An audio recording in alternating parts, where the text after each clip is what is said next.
ان کو برا بھلا کہنا شروع کر دیا، اور نجی محفل میں جو کچھ کہتے ہیں، اگر باجوہ صاحب آپ کے پاس وہ ریکارڈنگ آ جائے تو آپ کہیں گے کہ آپ کی زندگی کی سب سے بڑی غلطی یہ تھی اور پاکستان کی سب سے بڑی غلطی عمران خان تھا۔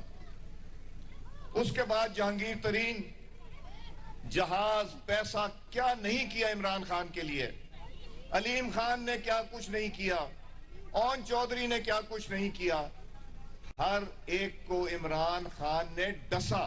میں لفظ استعمال کر رہا ہوں ڈسا، کہ جب آپ کے علاقے میں یا محلے میں کوئی لڑائی ہوتی ہے، کبھی گھر کی خواتین اور بچیوں کو نہیں اس میں پرچوں میں نامزد کیا جاتا۔ انہوں نے تو اس حد تک گئے کہ علیم خان کی، جہانگیر ترین کی گھر کی خواتین کو بھی پرچوں میں ملوث کیا، اس لیے کہ انہوں نے ان کے اوپر احسان کیا تھا۔ تو حضرت علی کا قول، حضرت علی رضی اللہ تعالیٰ کا قول کہ جس پہ احسان کرو اس کے شر سے ڈرو، اس سے بہتر مثال نہیں۔ مگر کیا کوئی اب اس کو اعتبار کرے گا؟ جن بیساکھیوں پہ یہ 2018 میں الیکشن لڑے تھے، کیا وہ اسٹیبلشمنٹ اب اعتبار کر سکتی ایسے آدمی پہ جس کو اپنی ذات سے آگے نہیں نظر آتا؟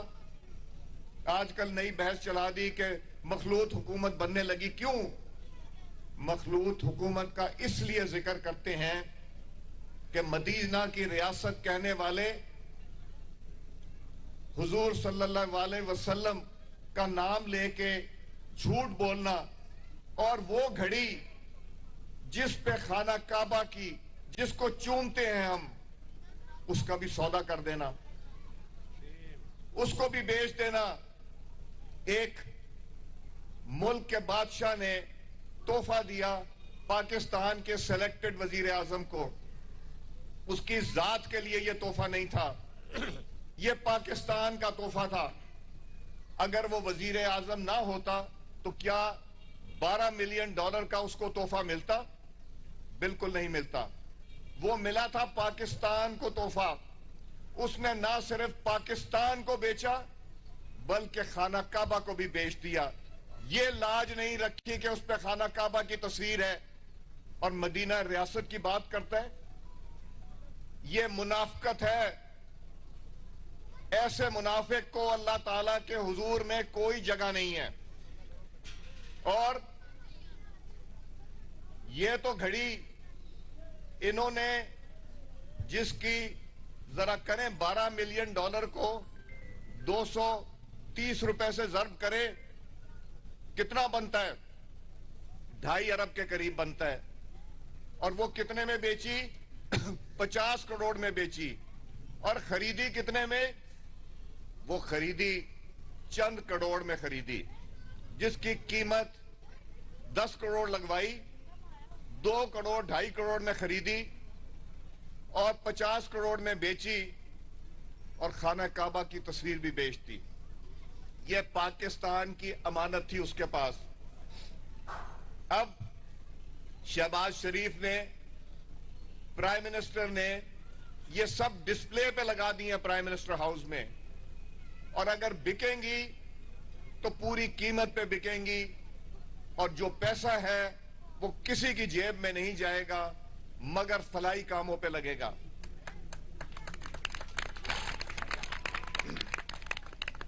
انہوں نے 6 ارب کی چیزیں جب کہیں جاتے ہیں تحفہ ملتا ہے تو وہ تحفہ یا سفیر کو دیا جاتا ہے یا چیف آف پروٹوکول کو دیا جاتا ہے یا پرائم منسٹر کے ساتھ ایک بریگیڈیئر ایم ایس ہوتے ہیں ان کو دیا جاتا ہے۔ انہوں نے اس کو شو ہی نہیں کیا، قیمت ہی نہیں لگوائی۔ 6 ارب کے ہیروں کے ہار اور گھڑیاں موصوف لے گئے، اور مدینہ ریاست کی بات کرتے ہیں، کہتے ہیں کہ میں مدینہ کی ریاست بناؤں گا۔ منافقت ہے یہ، منافقت، جھوٹ ہے یہ۔ دوسروں پہ کیچڑ اچھالنا اور اپنا دامن داغ دھبوں سے بھرا ہوا، ایسے شخص کو نہیں ہے بات کرنی زیب دیتی۔ اور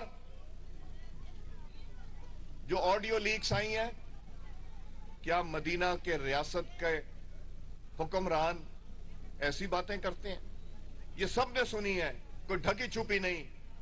مذہب کو استعمال کر کے تم لوگوں کے دل جیتنا چاہتے ہو، مگر دل تو شاید تم جیت لو کچھ نادان لوگوں کے، مگر اللہ تعالیٰ کی مار سے کیسے بچو گے؟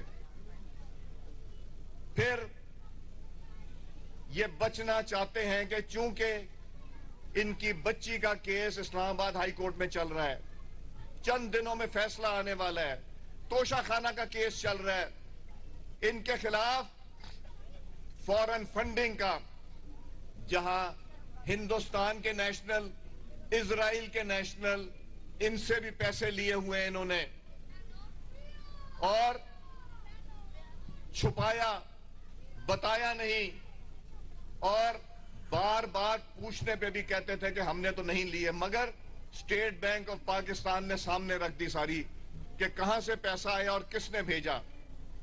امریکہ میں بیٹھے ہندوستان کے شہریوں نے بھیجا، اسرائیل کے شہریوں نے امریکہ میں بیٹھے بھیجا، پاکستانیوں نے بھی بھیجا. مگر جب یہ ہم دیکھتے ہیں تو نظر آتا ہے کہ شکنجہ تنگ ہوتا جا رہا ہے، ان کا پھندا گلے میں پڑ گیا. اب یہ دیکھنا ہے کہ فیصلہ کب ہوتا ہے. یہ فیصلہ دور نہیں ہے، ان سب کے فیصلے ہوں گے. ایک نیا شوشہ چھوڑ دیا کہ باجوہ صاحب نے پی ڈی ایم اور پیپلز پارٹی کی حکومت بنائی. اگر باجوہ صاحب نے وہاں بنائی تھی تو مونس الہی کا بیان اور پرویز الہی صاحب کا بیان جو ہے وہ تو کہتا ہے کہ انہوں نے یہاں بنائی تھی. سو کون صحیح ہے؟ میں ہر اس میٹنگ میں شامل تھا جو 2-3 ہم میں سے مل کے ساری جماعتوں سے بات کر رہے تھے. جن لوگوں نے پی ٹی آئی کے لوگ جو آج بھی قومی اسمبلی میں بیٹھے ہیں، ان کا گلہ کیا تھا؟ ان کا گلہ تھا کہ ہم سیاست عزت کے لیے کرتے ہیں اور خدمت کے لیے کرتے ہیں. جس آدمی کو تمیز نہ ہو کس طرح بات کرنی ہے، کیا رویہ رکھنا ہے، اس کے ساتھ چلنا ہمارا مشکل ہے. ایم کیو ایم کے دوست کہتے تھے کہ ہمیں روکا جاتا تھا کہ ان کے ساتھ رہو. مجھے پتا ہے کہ بجٹ پاس نہیں یہ کر سکتے تھے، لوگ اتنے نالاں تھے، یہ بار بار بوٹ پالش کر کے کہتے تھے کہ میرا بجٹ پاس کرا دو. نیازی صاحب بوٹ پالش کیا کرتے تھے کہ ہمیں ووٹ دلوا دو. ایم کیو ایم کہتی تھی کہ ہمیں اس طرح بات کرتے ہیں جس طرح کہ شاید ہم ان کے لیے ان کے ذاتی کام کرتے ہیں. باپ پارٹی یہی کہتی تھی کہ رویہ ان کا ٹھیک نہیں. مینگل صاحب کے مسائل بڑھتے جا رہے تھے ان کے ساتھ، اس میں کچھ مسنگ پرسنز کا کہتے تھے، کچھ بلوچستان کے حقوق کی بات کرتے تھے، اور وہ بھی یہ کہتے تھے کہ عزت دار کوئی بھی شخص نیازی کے ساتھ نہیں رہ سکتا. اور اب یہ کہا جا رہا ہے کہ مخلوط حکومت بنے گی. یہ کہا جا رہا ہے کہ باجوہ صاحب نے پہلے تو امریکہ نے بنائی تھی حکومت، یہ کہتے تھے. وہ سائفر کا بھی جھوٹ نکل آیا، اسٹیبلشمنٹ کو پریس کانفرنس کرنی پڑ گئی یہ کہنے کے لیے کہ یہ جھوٹ کر رہے ہیں. ایک طرف امریکہ کو کہتے ہیں انہوں نے حکومت گرائی، دوسری طرف $25,000 دے کے وہاں ایک لابسٹ بٹھایا ہے جو عمران خان کے لیے لابی کر رہا ہے. امریکہ میں جھٹلا دیں، کہہ دیں آ کے کہ میں نے نہیں بٹھایا. نہیں کہہ سکتے. وہ لابی یہ کر رہا ہے کہ بھائی عمران خان کو معاف کر دو، عمران خان آگے سے تمہارے خلاف نہیں بولے گا. مگر یہ ہر اس چیز سے بچنا چاہتے ہیں جہاں نظر آتا ہے یہ چاہتے ہیں کہ کسی طرح یہ حکومت چلی جائے اور مخلوط حکومت آ جائے. شاید مجھے بھی NRO مل جائے گا، شاید مجھے بھی کسی طرح بچت ہو جائے گی. اب بچت نہیں ہوگی.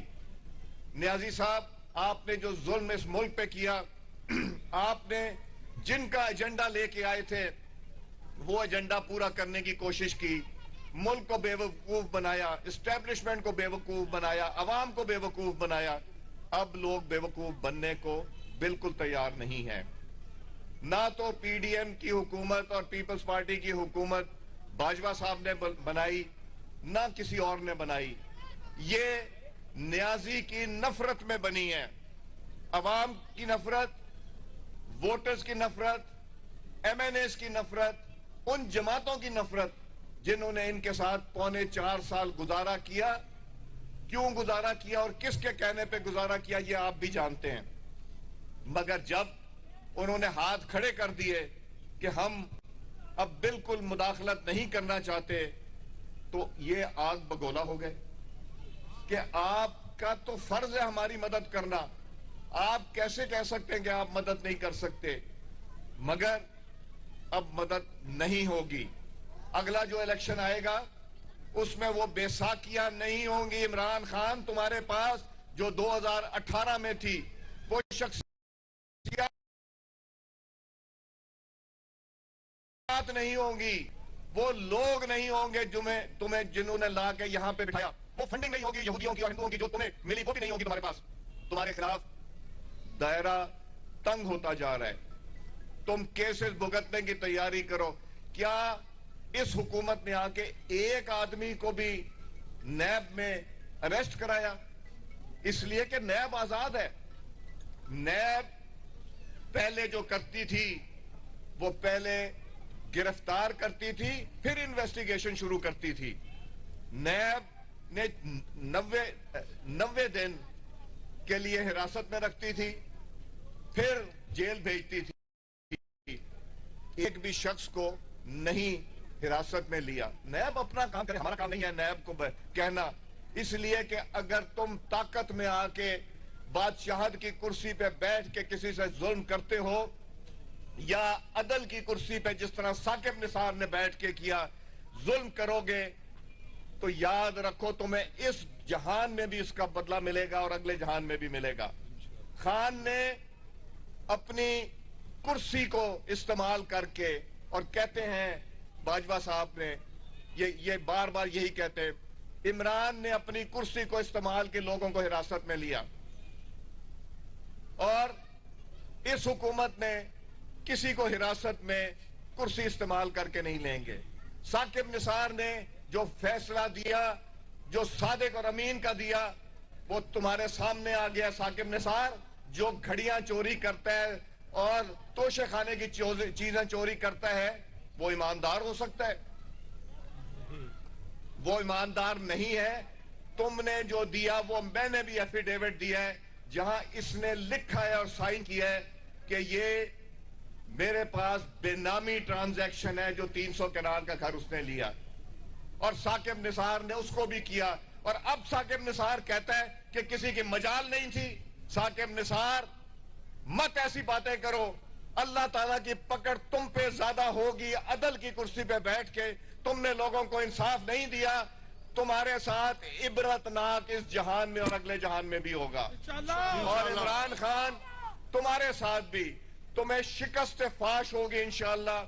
کوئی بیساکیاں نہیں ہوں گی اگلے الیکشن میں، کوئی تمہارے لیے بندے توڑ کے نہیں لائے گا۔ اور اب تو لوگ بھی ڈر گئے کہ اس پہ احسان مت کرو، اس لیے کہ اس کے شر سے پھر ڈرو۔ کوئی بھی جس کا ذہن ٹھیک ہو اب یہ نہیں سوچ سکتا کہ پاکستان کو جس جگہ 2019 میں آئی ایم ایف کو بیچا ہے عمران خان نے، جو ایگریمنٹ کیا، بدقسمتی سے وہ پاکستان کی حکومت کو آئی ایم ایف کے ایگریمنٹ کو ماننا پڑتا ہے۔ جکڑ کے رکھ دیا، جو انہوں نے کہا اس نے ہاں کر دی۔ یہ پاکستان کی خاطر کی تم نے، یا امریکہ اور آئی ایم ایف کو خوش کرنے کی خاطر کی، یا اپنے سپانسر کو جو تمہیں ایجنڈا دے کے پاکستان میں لائے تھے کہ پاکستان کو ایسے حالات میں ڈال دو کہ پاکستان ہل نہ سکے؟ کہتے ہیں میں اسمبلیاں توڑ دوں گا۔ وہ کہتے کیوں نہیں توڑ دی جس دن اناؤنس کیا تھا؟ کیونکہ دل نہیں تھا، لوگ نہیں تو جو جائیں گے، ٹوٹ نہیں سکے گی۔ اب تو ہے نہیں نا وہ لوگ جو آگے کہتے تھے کہ ہم نہیں ٹوٹنے دیں گے یا ہم توڑوا دیتے، اب تو وہ بھی ساتھ نہیں ہے۔